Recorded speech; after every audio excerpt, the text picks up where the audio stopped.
Ramai orang masuk Netflix dengan satu expectation. Join, ajak orang, terus dapat reward. Tapi realitinya tak semudah tu. Ramai orang buat benda yang sama. Ajak orang join, push sana, push sini. Tapi result tak konsisten. Sekejap naik, lepas tu drop.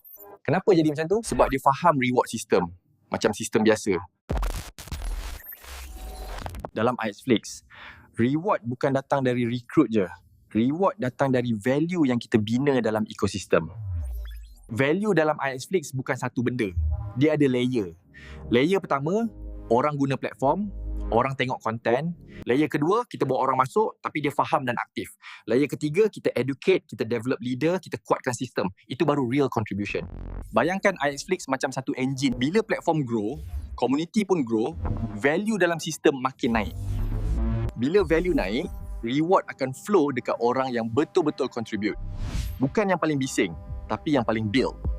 Ramai orang buat macam networker je, fokus recruit tapi tak educate. Bila orang bawah tak faham, sistem tak jalan. Bila sistem tak jalan, reward pun tak sustain. Dalam sistem biasa, reward datang laju je. Tapi dalam Netflix, reward datang dari sustainability. Ni bukan sekadar platform, ni ekosistem. Dalam ekosistem, value memang menang, bukan hype je. Kalau kita kejar reward, kita memang akan penat. Tapi kalau kita bina value, reward akan ikut. Kalau anda serius nak bina Netflix untuk jangka panjang, jangan terus buat tanpa faham. Jangan ulang kesilapan yang sama. Start dengan education. Follow MSR Academy. Kita faham, baru kita bina.